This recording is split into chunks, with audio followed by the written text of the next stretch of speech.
is to help you to know better, do better, and ultimately live better. Today we have a great show in store for you, and we'll be discussing understanding the process in becoming an international student.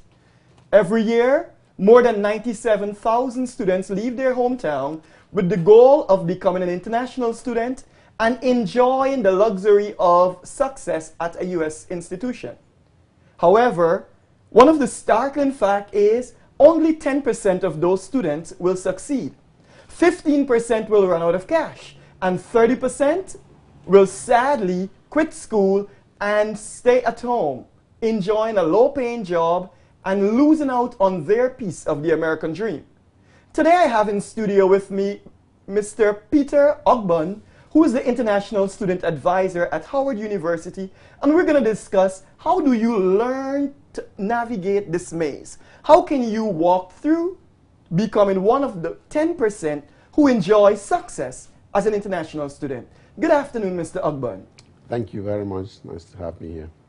I want you to just share with me one of the great things in understanding the process in becoming an international student. Actually, it's a very, very simple process. It starts from your secondary school, preparing yourself academically, making sure that you have very, very good grades. In West Africa, where I come from in particular, we have what is called WAEC, West African School Certificate Examination. Okay. That's what that stands for. You make sure that you have very good grades. If you are coming to the United States, of course, nowadays particularly, they require you to take the TOEFL, the TOEFL examination, that is test of English as a foreign language. There is also the requirement that you take a SAT examination, which is Scholastic Aptitude Test.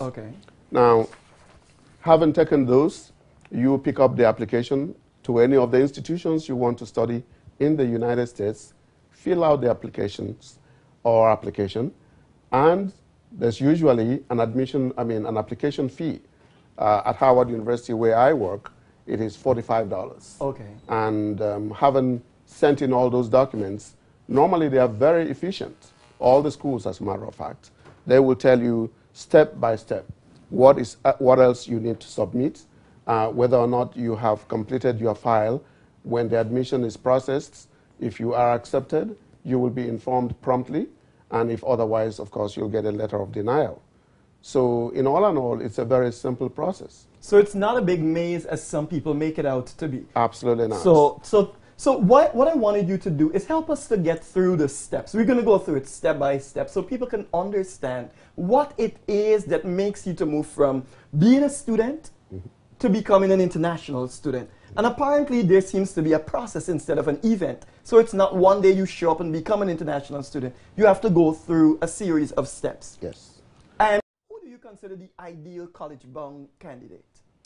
Well, that is difficult to answer, but I will suppose that it will have to do with somebody who has a sense of seriousness of purpose, who is determined. By the way, what I just described a moment ago, I did not go to the visa aspect of things. I don't know whether we're going to get we'll there. Be we're going to that. get there. Okay. So basically, those kids who come here or students who come here that are very determined, that are very serious, they're the ones that I call students. And since we're talking about students, what would you say are their priorities? How would you help to define, okay, what are the priorities of a student, somebody when they approach your office or the office of an international student advisor? What would you say are their priorities from the time you see them writing their application or going? Where do you see someone, or how do you help someone to understand, okay, this person is a college-bound person because I can read in what they've put together that these characteristics make up that person? How could you help me to see that?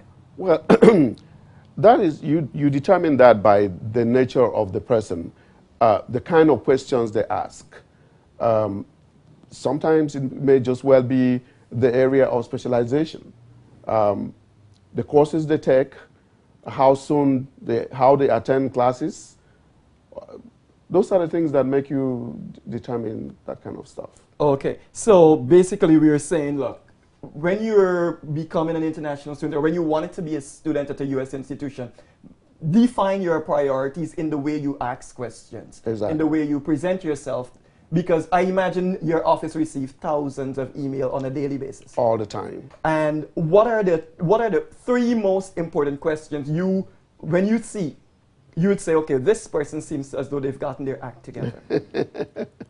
Basically, it will have to do with those who have actually applied. Okay. And you have persistent, constant callings and writings, emails, and all kinds of stuff.